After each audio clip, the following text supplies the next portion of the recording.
Hey guys, I'm Doglightning, a diamond support main, but if you play any other lane, this video will still be applicable to you. Come join me on Twitch if you enjoyed the video. We'll be going over combos, mechanics, and all that good stuff. Use the timestamps below if you want to skip stuff that you already know. Hey guys, the first mechanic we're going to go over is Neeko's W. So let's pretend this first dummy here is a minion and this is a champion. So every auto attack you do stacks up your passive. Once it turns green after 3 autos, your hair will glow also. Your next auto attack will do a lot of damage. So you want to be farming 1, 2, and then your hair glows and attack the enemy champion. If you're playing support like me, you just stack it up on the minions and then just get ready to hide and try to poke out the enemy champion. The next important mechanic on Neeko to understand is her root, how it works. So if I shoot my root out and it hits one target, it's a very low duration CC. At max rank, it's 1.5. But if you empower it, it turns into 3 seconds. You do this by shooting it through any other thing. So if you watch, once it goes through this, it turns purple. And this guy here, look at, he's still CC'd and this one's not anymore. So let's look at that one more time and look at the difference. CC'd, and look at the difference. That one's done and that one's still going for twice as long. Make sure you're trying to get empowered roots off as much as possible. Hey guys, this is what I like to call Neeko's burst combo. So I get my hair purple ready with my W and you just E, Q, W, walk away. E, Q, W, and walk away. This will get you a great amount of burst, but keep you safe as you're not staying in for extended trades. This is the trade that I like to call Neeko's poke trade. So say you can't use your E because the enemy is going to counter engage on you whenever you use your E. Say for instance you're playing versus a LeBlanc or in the bot lane an engage support. If you throw out your root, they're going to engage on you. So what you do is you just Q auto run away. This will still give you a ton of burst damage, it's crazy, and it'll keep your E up, so if LeBlanc or the engage support tries to all-in you straight after, you still have the root to hit them and walk away. Now if you're like me, I like to run AfterShock when I play Neeko support, and sometimes when I play mid I like to do it too. This will allow you to trade a lot of auto attacks when you root because you're going to have AfterShock. This one's probably the maximum potential DPS combo. So you do the same thing EQ, but you can keep autoing. See my AfterShock on me right now? I auto attack 3 times and run away. This will get you maximum damage off, but it's a bit more risky, so you have to be careful. But that's why I run AfterShock when I do this, because it's going to keep me safe from taking too much damage in return. An important combo to note is that when you're stealth and you're ulting, the enemy can't see it. If you combo this with a Protobelt, you can get some crazy engages. You stealth, ulti, Protobelt, and the enemy won't know where you came from. Now, a good thing to note when you ulti people like this is they're going to be CC'd for a little bit. You're going to have time to reposition and land the double root on the targets. Don't be afraid to reposition and land a really good root off of your ult. Now, Zhonyas is very interesting. You can use it at different points. You can do it right at the start of your ulti if you're scared of getting bursted right away. Or you can use it right after your ulti hits. You cannot use it while you're in mid-air though. Right now I'm going to use it, I'm spamming it, it doesn't go off. You have to use it before you jump in the air or after. So be very careful with the timing. You don't want to mess this up. Here's how you can use your stealth with your ulti combo to get a really, really stealthy engage. So you can hide in LOS and then stealth ult. Boom.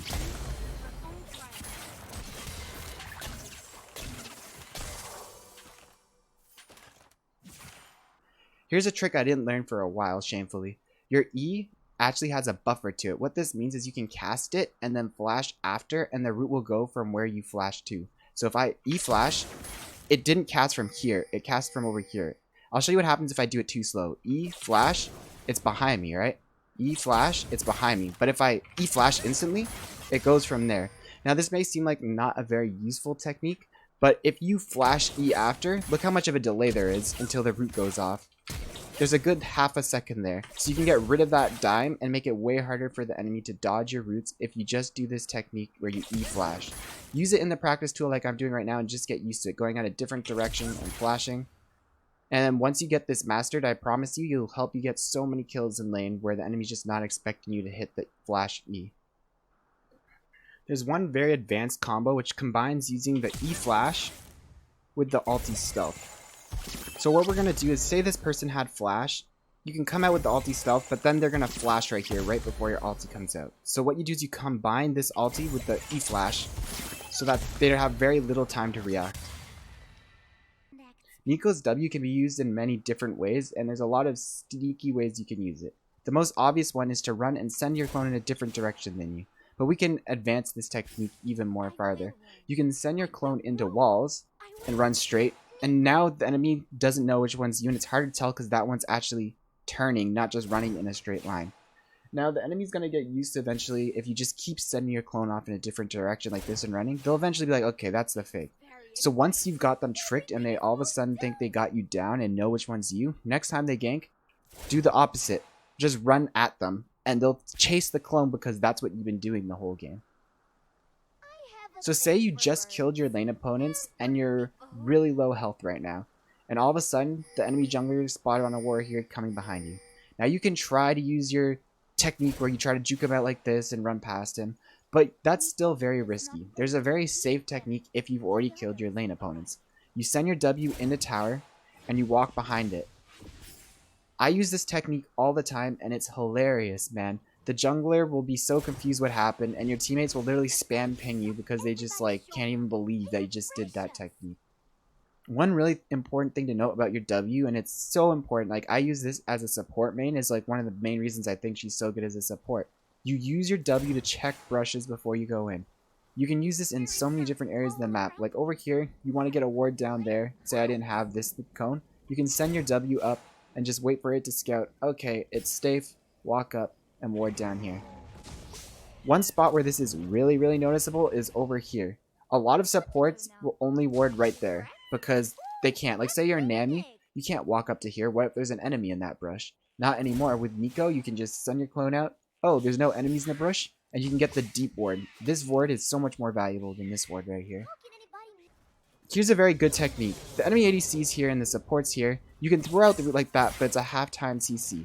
The better technique to do is to stealth through lane and hit them powered root through the side. The benefit of this too is as you're going forward with stealth, the ADC is going to think you're going for a root on them, especially if a lot of the time you're stealthing out and going for roots on ADC. So when you do this technique where you stealth out and all of a sudden throw a different direction route like that through the minions to hit empowered on the support, you can get some easy kills. You stealth in, get that root, combo, ignite, dead.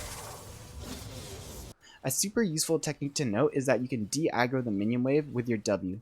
This is super useful because Neeko, you're going to be attacking a lot the enemy. So let's spawn an enemy right here.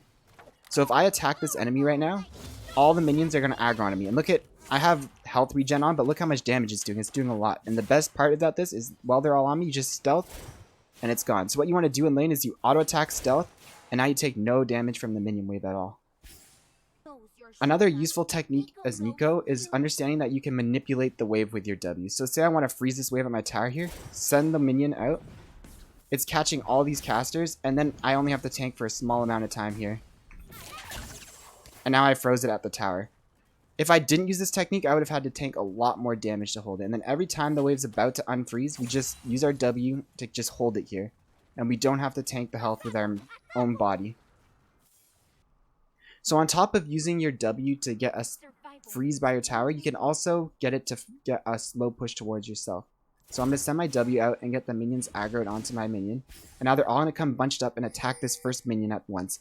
If the enemy top laner were leashing, for instance, and you were playing on-hit Neeko starting W, he just lost 1 minion of CS. That's actually huge, because that means you're going to hit level 2 1 minion beforehand. And you can use this technique at any point of the game to just start a slow push. Look, it's slow pushing into my tower. And now he's getting denied all this CS. And then I can start a freeze by my tower while I have the wave pushing towards me. Very useful technique to use in any of the lanes. There are a couple techniques that you have to use with your passive that are really useful. The first one is, look at my Movespeed, 365. And if I turn into Darius, alright, he's the same. If I turn into Renekton, it's 370. I'm actually gaining Movespeed, and I should stay as this whenever I'm moving around the map. Now, one thing you need to note is that if you turn into someone with slower movement speed than you, you also lose movement speed. So if you're moving around the map, try to make sure you're just going as the fastest move speed on your team.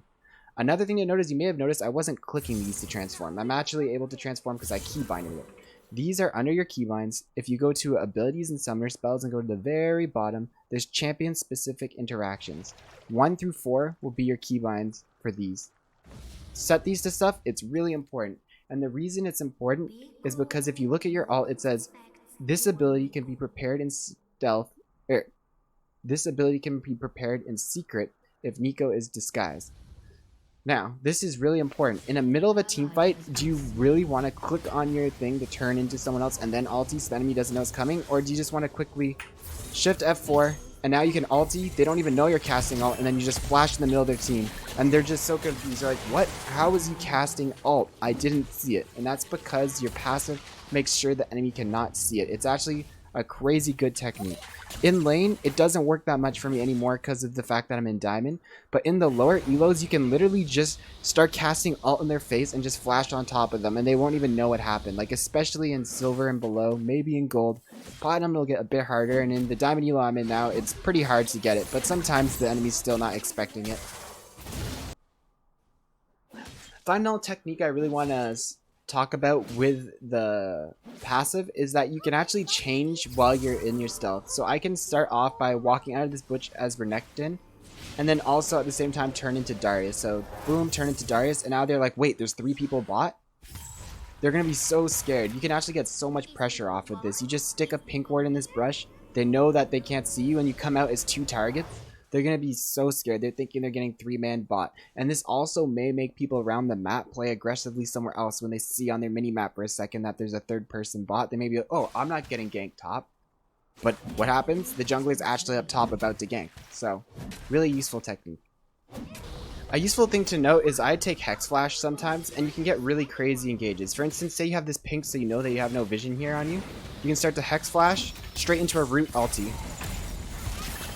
This actually will get you a lot of picks a lot of the time. I use it on this wall here. Obviously, I'm on the wrong team, but pretend I'm on red side right now. This is another good Hex Flash spot. You can sit here and wait. And I would have comboed that guy right there. So that's a useful Hex Flash place too.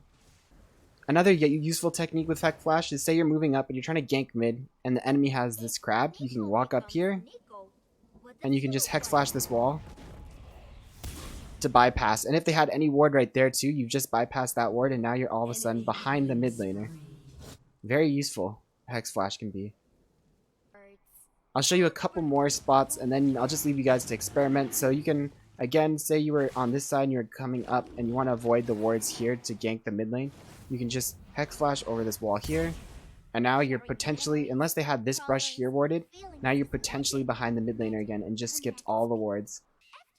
Now, if you're a mid laner, a really useful spot is, say the wave's pushed up right here, past, so you're and the enemy's standing right there. This is, I get a lot of kills with this one right here. You Hex Flash into root like that, and you can just like easily get picks on people standing in the lane.